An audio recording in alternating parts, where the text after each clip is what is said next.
presenting the steady state thermal reflectance in fiber method, otherwise known as SSTRF, and this will be presented by John Gaskin. I just wanted to note our upcoming webinars over the next few months. And at the end of the presentation, we will have a short period for Q&A where we can answer any questions you had during the webinar, and you can put them in the chat box in the bottom right corner. And I will now pass it off to John Gaskin. All right, thank you. I'll be presenting a new thermal reflectance technique that was developed by myself and Patrick Hopkins. So I'm a principal scientist at the University of Virginia, and I work with Patrick Hopkins. Patrick's a professor, has been at the University of Virginia as well for about 10 years. And so I'll be telling you all about steady state thermal reflectance. It's sort of an offshoot of some of the other transient thermal reflectance techniques that we do at the academic level. And then Patrick and I, in conjunction with developing this technique, have created a company that is commercializing this to sort of push out into industrial uses. So some background on why Patrick and I are doing some of the things that we do. So Patrick and I work in transient thermal reflectance techniques. So transient thermal reflectance techniques would commonly be thought as time domain thermal reflectance and frequency domain thermal reflectance. And these are really great techniques when you want to look at properties down at the nanometer level, tens of nanometers, sometimes all the way up to about a micron. So this is sort of how you can measure properties down in this small scale regime. Now, most people are maybe not familiar with transient thermal reflectance techniques. I'll get into that in a little bit, but most people probably are familiar with some of the more bulk measurements, such as transient plane source or laser flash. And in general, these techniques sort of cut off on their minimum thickness that they're able to test somewhere in the hundreds of microns, depending on what your sample is. And so there's really some limitations from both perspectives. So on the more bulk, on the bulk side of things with the transient plane source and the laser flash, you're sort of limited because you can only go so small. Depending on if you have big samples, you can have some pretty long, lengthy testing times if they're thick and insulating. And all of these methods, in some ways, can struggle with high thermal conductivity materials. For the transient thermal reflectance techniques, these are really niche measurements. So it really takes an expert user, something where we've got PhDs in the lab using this every day. And even then, we can still have issues with that. And so there's really a high cost for upkeep and labor that is associated with these transient thermal reflectance techniques. So when I say transient thermal reflectance techniques, what do I mean? So the state of the art right now for these thin films and coatings with these measurements would be time domain thermal reflectance and frequency domain thermal reflectance. So methods are generally based off of what are called pump probe measurements. So there's going to be one laser that is going to be coming in, and it's going to be a high intensity laser, and it's going to heat a sample up. And then there's a probe laser, which is a lower intensity laser, which is going to come behind it and interrogate some property of that material at the same point. So for time domain thermal reflectance, you're moving that probe beam around in time. In frequency domain, you're actually looking at the frequency response. But in general, these transient thermal reflectance techniques tend to be pretty complicated. So here's a picture of what we do at the lab scale.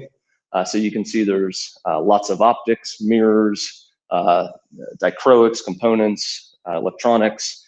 And for time domain thermal reflectance, for instance, it takes a 80 megahertz rep rate laser system to build a time domain thermal reflectance technique. So that's 80 million pulses per second. So these are some pretty high-end components that are not just sort of seen everywhere. They're mostly seen in academia or at a national lab. So one of the things that Patrick and I have sort of been working on over the past 3 or 4 years is how do we sort of bridge this gap between these transient thermal reflectance techniques and these more traditional bulk techniques, the lower end of the bulk techniques, in order to fill this void that really exists in these sort of moderately thick films. So anywhere between a couple microns up to tens to even hundreds of microns. And what we came up with was a technique called steady state thermoreflectance. I'll get into sort of the specifics of this in the next couple of slides. But what it really allows for are bulk measurements at micron length scales. So you can make bulk measurements inside by setting up a steady state temperature gradient at micron scales. And what this does is it dramatically reduces the time of testing, and it also allows you to set up a small volume temperature gradient, which allows you to access high thermal conductivity materials as well. In conjunction with developing this technique, Patrick and I have also always had a passion for trying to figure out how do you take all of these free space optics and free space lasers, and how do you sort of condense them into something that's a little more user-friendly.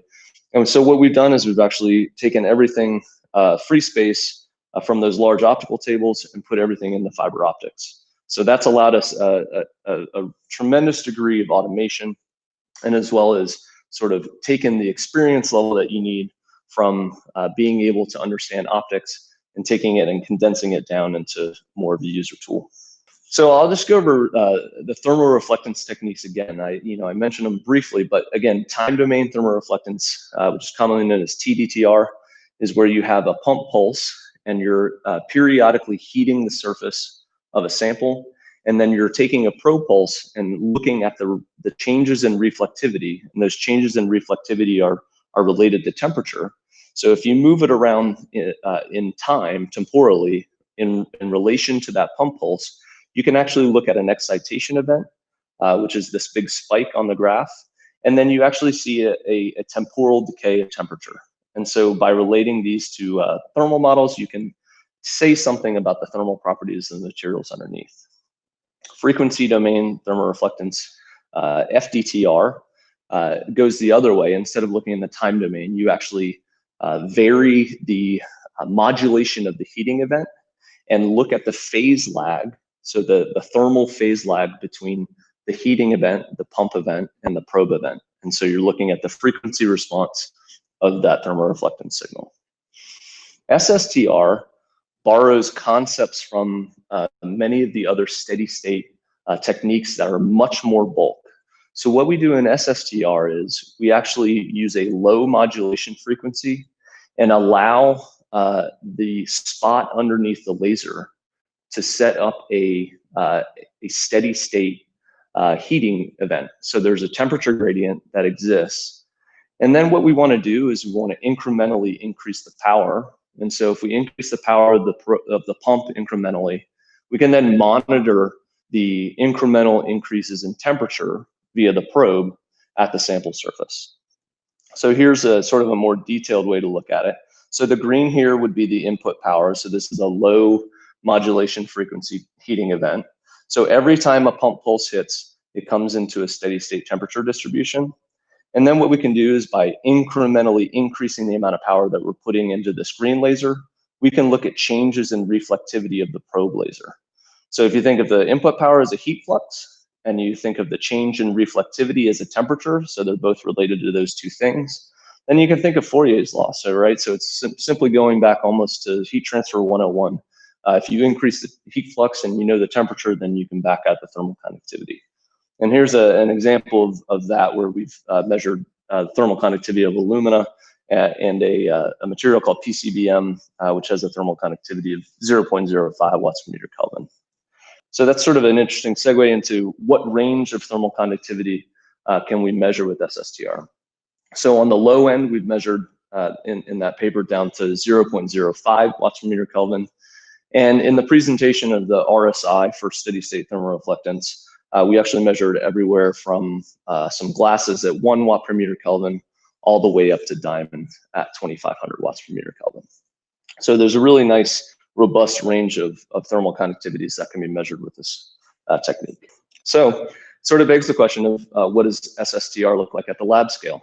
Well, it still looks like a jumbled mess of mirrors and lasers and things that most people who aren't getting their PhDs in optics don't understand. This is still a complicated experiment. It's a complicated setup and still requires somebody who has intimate knowledge of optics and lasers and optical components. So the solution for us was the shift from free space optics into fiber optics. So this is a mock-up of our system, but the important thing to note is there's this one little fiber optic cord coming in the back, and this is actually exactly what the system looks. There's a fiber optic cord that plugs into this testing column, and if the sample is here, the only place that the laser ever comes out of the system is in between the end of the objective and a sample. So this allows for a really streamlined absolute measurement of thermal conductivity. So there's no moving parts in the sense of nobody has to turn a mirror to redirect the laser or change a micrometer somewhere. And it allows for automatic testing of thermal conductivity with no inputs related to the material of interest that you're testing. And so that's actually a pretty significant difference from the other transient thermoreflectance techniques, because both TDTR, time domain thermoreflectance, and FDTR, they both actually measure thermal effusivity. So you need to have a priori knowledge of the volumetric heat capacity in that, in both of those techniques in order to measure thermal conductivity. So some of the sort of standard features that we're developing for SSTRF is a thermal conductivity testing range from 0.05 up to 500 watts per meter Kelvin standard. We can push this up to 2,500 watts per meter Kelvin, but it takes a few extra tricks. The minimum thickness for the thermal conductivity, and this is a little material dependent, but in general, you can down to about 100 nanometers, you can measure thermal conductivity. Below that, and I'll give some examples of this in a second, below that, you're actually measuring the effective thermal conductivity. One of the nice things about SSTR is that you can measure bulk thermal conductivity for homogeneous materials, and you can measure that in a volume that's related to the spot size of your laser. So if you have a 5 micron spot, you only need a volume of material that is on the order of that spot size in order to test it. So you really don't need a lot of material to be able to test it, regardless of whether that material is insulative or very conductive. And because of these small spot sizes and the volumes over which you're setting up that temperature gradient, the test times are less than a minute per spot. I've gone over a lot of this already, but I think some of the key things to hit on are that the minimum thickness, so conductances can be measured down to 1 nanometer. So that would be a conductance between a metal layer and a substrate. So if you had, say, a thin ALD layer, thermal conductivity down to about 100 nanometers, material dependent, and I'll hit on an example of that. You can vary the spot size. So if you want to look at different length scales, so you want to, say, look at a film that's 10 microns thick, you can take a lower magnification objective and look at a larger spot size.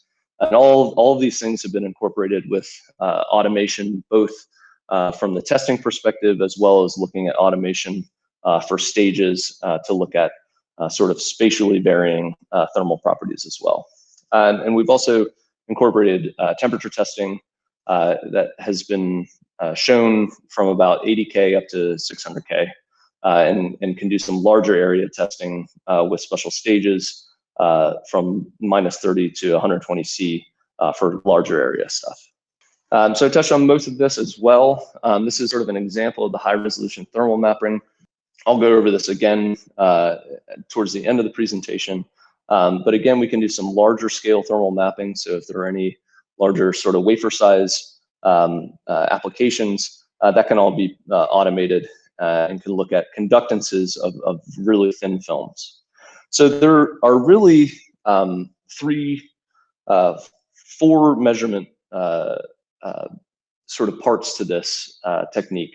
So the one that's perhaps the most important is that every sample needs to have a metal layer on top of it. So for all of our measurements, both in the transient thermoreflectance as well as in steady state thermoreflectance, we use aluminum, and this is all wavelength specific.